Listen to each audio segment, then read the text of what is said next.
पूरी दुनिया देख रही थी दंग रहकर। मई 1994 का वो दिन खिली धूप वाला दिन था। साउथ अफ्रीका आखिरकार आजाद हो गया था। नेल्सन मैंडेला दृढ़ता की मिसाल गर्व से खड़े थे। वो एक नया इतिहास रचने वाले थे। ये सफर बहुत लंबा और कठिन था, फिर भी जीत आशा की हुई। ये जीत रंगभेद के खिलाफ थी। ये जीत मानवता की थी। मैंडेला जो कभी कैदी थे, अब राष्ट्रपति बनने वाले थे। उन्होंने अपनी जिंदगी के 27 साल जेल में बिताए थे। उनका गुनाह, उन्होंने बराबरी के लिए लड़ाई लड़ी। उन्होंने रंगभेद के अत्याचारी सिस्टम को चुनौती दी। उन्होंने एक आजाद और न्यायप्रिय साउथ अफ्रीका का सपना देखने की हिम्मत की। उनका हौसला कभी नहीं टूटा। उनका इरादा कभी कमजोर नहीं पड़ा। उस दिन पूरी दुनिया ने साउथ अफ्रीका के साथ जश्न मनाया। दुनिया भर से गणमान्य व्यक्ति इकट्ठा हुए। वे इस ऐतिहासिक पल के साक्षी बने। माहौल उत्साह और उम्मीद से भर गया था। एक नए युग का सूरज उग रहा था। ये पल इतिहास के पन्नों में हमेशा के लिए अंकित हो गया। ये शपथ ग्रहण समारोह सिर्फ एक रस्म नहीं था, ये बदलाव का एक शक्तिशाली प्रतीक था। इसने दशकों के अत्याचार का अंत किया। इसने एक नए साउथ अफ्रीका की शुरुआत की। ये राष्ट्र लोकतंत्र और समानता की नींव पर बना था। मैंडेला का सफर सभी के लिए प्रेरणा था। उन्होंने दुनिया को क्षमा और मेल मिलाप का पाठ पढ़ाया। रंगभेद नस्लीय भेदभाव की एक प्रणाली थी।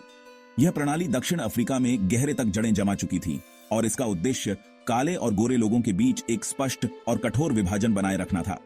रंगभेद का मतलब था कि काले लोग और गोरे लोग अलग अलग स्कूलों में पढ़ते थे, अलग अलग अस्पतालों में इलाज कराते थे और यहां तक कि अलग अलग सार्वजनिक शौचालयों का उपयोग करते थे। यह विभाजन केवल भौतिक नहीं था, बल्कि यह मानसिक और सामाजिक स्तर पर भी था।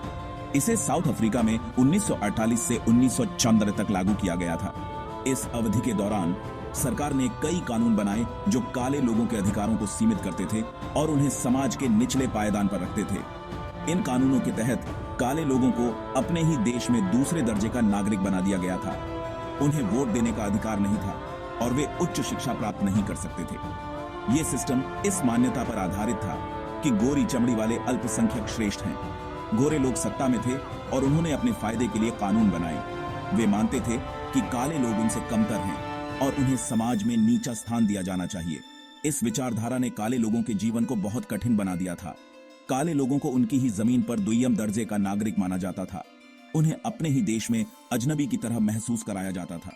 उनके पास न तो अच्छी नौकरी पाने का मौका था और न ही वे अपने बच्चों को अच्छी शिक्षा दिला सकते थे। उनके पास न तो अच्छी स्वास्थ्य सेवाएं थीं और न ही वे अपने परिवार के लिए सुरक्षित और स्वच्छ आवास का प्रबंध कर सकते थे। उनके आने जाने पर पाबंदी थी। उन्हें विशेष पासपोर्ट की आवश्यकता होती थी, जिसे पासबुक कहा जाता था, और बिना इस पासबुक के वे कहीं भी नहीं जा सकते थे। यह पासबुक प्रणाली उन्हें उनके ही देश में कैदियों की तरह बना देती थी। वे अपने ही देश में स्वतंत्र रूप से घूम नहीं सकते थे और न ही अपने परिवार से मिलने जा सकते थे। उनके अधिकारों को छीन लिया गया था। उन्हें वोट देने का अधिकार नहीं था और वे सरकार में कोई भी पद नहीं ले सकते थे। उनके पास न तो संपत्ति खरीदने का अधिकार था और न ही वे अपने व्यवसाय चला सकते थे।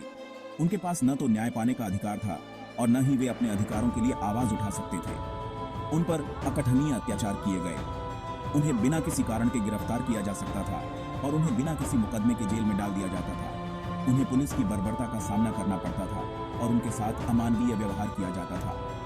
उनके घरों को जलाया जाता था और उनके परिवारों को अलग कर दिया जाता था। मैंडेला इस अन्याय के खिलाफ उठे। उन्होंने अपने जीवन को इस संघर्ष के लिए समर्पित कर दिया। वे जानते थे कि यह लड़ाई आसान नहीं होगी, लेकिन उन्होंने हार नहीं मानी। उन्होंने अपने लोगों के लिए न्याय और समानता की मांग की। वे अफ्रीकन नेशनल कांग्रेस या ANC में एक प्रमुख व्यक्ति बन गए। ANC एक राजनीतिक संगठन था जो रंगभेद के खिलाफ लड़ाई लड़ रहा था। मैंडेला ने ANC के माध्यम से अपने विचारों को फैलाया और लोगों को संगठित किया। उन्होंने लोगों को यह विश्वास दिलाया कि वे एकजुट होकर इस अन्याय का सामना कर सकते हैं। ANC ने रंगभेद के खिलाफ अथक संघर्ष किया। उन्होंने विरोध प्रदर्शन, हड़तालें और बहिष्कार आयोजित किए। उन्होंने अंतर्राष्ट्रीय समुदाय का ध्यान इस मुद्दे की ओर खींचा और उन्हें समर्थन के लिए प्रेरित किया। उन्होंने अपने संघर्ष को जारी रखा, भले ही उन्हें बहुत कठिनाइयों का सामना करना पड़ा। उन्हें बहुत क्रूरता और अत्याचार का सामना करना पड़ा। पुलिस और सेना ने उनके विरोध प्रदर्शनों को कुचलने की कोशिश की। उन्हें गिरफ्तार किया गया, पीटा गया और यहां तक कि मार भी दिया गया। लेकिन उन्होंने हार नहीं मानी और अपने संघर्ष को जारी रखा। कई लोगों को जेल में डाल दिया गया। उन्हें बिना किसी मुकदमे के जेल में रखा गया और उनके साथ अमानवीय व्यवहार किया गया। उन्हें उनके परिवारों से अलग कर दिया गया और उन्हें बहुत कठिनाइयों का सामना करना पड़ा। कुछ को तो मार भी दिया गया। उन्हें पुलिस और सेना की बर्बरता का सामना करना पड़ा। उन्हें गोली मारी गई, पीटा गया और यहाँ तक कि जिंदा जला दिया गया। लेकिन उन्होंने हार नहीं मानी और अपने संघर्ष को जारी रखा।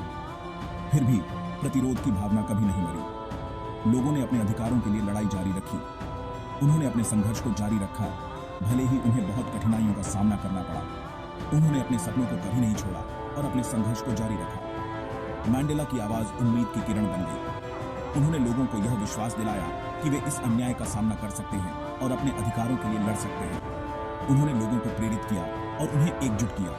उन्होंने अलगाव को खत्म करने का आह्वान किया। उन्होंने लोगों को यह विश्वास दिलाया कि वे एकजुट होकर इस अन्याय का सामना कर सकते हैं। उन्होंने लोगों को प्रेरित किया और उन्हें एकजुट किया। उन्होंने सभी दक्षिण अफ्रीकियों के लिए समान अधिकारों की वकालत की। उन्होंने लोगों को यह विश्वास दिलाया कि वे एकजुट होकर इस अन्याय का सामना कर सकते हैं।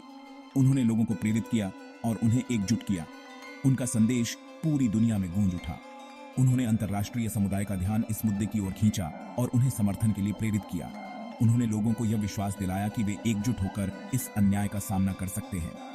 साउथ अफ्रीकी सरकार पर अंतर्राष्ट्रीय दबाव बढ़ने लगा। प्रतिबंध लगाए गए। अंतर्राष्ट्रीय समुदाय ने दक्षिण अफ्रीका पर दबाव डाला और उन्हें रंगभेद को समाप्त करने के लिए मजबूर किया। उन्होंने दक्षिण अफ्रीका पर आर्थिक और राजनीतिक प्रतिबंध लगाए और उन्हें रंगभेद को समाप्त करने के लिए मजबूर किया। दुनिया ने रंगभेद व्यवस्था की निंदा की। उन्होंने दक्षिण अफ्रीका पर दबाव डाला और उन्हें रंगभेद को समाप्त करने के लिए मजबूर किया। उन्होंने दक्षिण अफ्रीका पर आर्थिक और राजनीतिक प्रतिबंध लगाए और उन्हें रंगभेद को समाप्त करने के लिए मजबूर किया। न्याय के प्रति मैंडेला की अटूट प्रतिबद्धता का उन्हें बहुत बड़ा खामियाजा भुगतना पड़ा। उन्होंने अपने जीवन को इस संघर्ष के लिए समर्पित कर दिया। उन्होंने अपने लोगों के लिए न्याय और समानता की मांग की। 1968 में उन्हें गिरफ्तार कर लिया गया और उम्र कैद की सजा सुना दी गई। उन्हें बिना किसी मुकदमे के जेल में डाल दिया गया और उनके साथ अमानवीय व्यवहार किया गया। उन्हें उनके परिवारों से अलग कर दिया गया और उन्हें बहुत कठिनाइयों का सामना करना पड़ा। उन्होंने अपनी जिंदगी के अगले 27 साल जेल की सलाखों के पीछे बिताए। उन्होंने अपने जीवन के सबसे महत्वपूर्ण साल जेल में बिताए। उन्होंने अपने परिवार से दूर रहकर बहुत कठिनाइयों का सामना किया। फिर भी उनका हौसला कभी कम नहीं हुआ। उन्होंने अपने संघर्ष को जारी रखा और अपने लोगों के लिए न्याय और समानता की मांग की। उन्होंने अपने सपनों को कभी नहीं छोड़ा और अपने संघर्ष को जारी रखा। वे एक अंतर्राष्ट्रीय प्रतीक बन गए। उन्होंने दुनिया को यह दिखाया कि एक व्यक्ति अपने सपनों को पूरा करने के लिए कितनी कठिनाइयों का सामना कर सकता है। उन्होंने दुनिया को यह दिखाया कि एक व्यक्ति अपने सपनों को पूरा करने के लिए कितनी कठिनाइयों का सामना कर सकता है। उनकी कैद ने दुनिया का ध्यान काले दक्षिण अफ्रीकियों की दुर्दशा की ओर खींचा। उन्होंने दुनिया को यह दिखाया कि एक व्यक्ति अपने सपनों को पूरा करने के लिए कितनी कठिनाइयों का सामना कर सकता है। उन्होंने दुनिया को यह दिखाया कि एक व्यक्ति अपने सपनों को पूरा करने के लिए कितनी कठिनाइयों का सामना कर सकता है। उनके बलिदान ने आज़ादी की लड़ाई को और मजबूत किया। उन्होंने अपने जीवन को इस संघर्ष के लिए समर्पित कर दिया। उन्होंने अपने लोगों के लिए न्याय और समानता की मांग की। मैंडेला का सफर गहरे दुखों से भरा था। उन्होंने कारावास की तकलीफें सही, अपने प्रियजनों से बिछड़ने का दर्द उन्होंने झेला। फिर भी वे जेल से क्षमा और मेल मिलाप का संदेश लेकर बाहर निकले। अपने उत्पीड़कों को माफ करने की उनकी क्षमता अद्भुत थी। ये उनके चरित्र का प्रमाण था। ये मानवता में उनके अटूट विश्वास का प्रमाण था। उन्होंने कड़वाहट नहीं बल्कि करुणा के साथ नेतृत्व करना चुना। वे समझते थे कि सच्ची आजादी एकता से ही मिल सकती है। उन्होंने सभी दक्षिण अफ्रीकियों, काले और गोरे को एक साथ एक नया राष्ट्र बनाने का आह्वान किया। उनका संदेश दिलों तक पहुंचा। इसने लोकतंत्र में शांतिपूर्ण परिवर्तन का मार्ग प्रशस्त किया। 1990 में मैंडेला की जेल से रिहाई एक महत्वपूर्ण अवसर था। इसका दुनिया भर में खुशी के साथ स्वागत किया गया। उनकी रिहाई ने साउथ अफ्रीका के इतिहास में एक नया मोड़ ला दिया। इसने रंगभेद के अंत की शुरुआत का संकेत दिया। इसने आशा और संभावनाओं के एक नए युग की शुरुआत की। रंगभेद को खत्म करने में मैंडेला का नेतृत्व महत्वपूर्ण था। उन्होंने सरकार के साथ अथक प्रयास किया। उन्होंने अपने पूर्व उत्पीड़कों के साथ बातचीत की।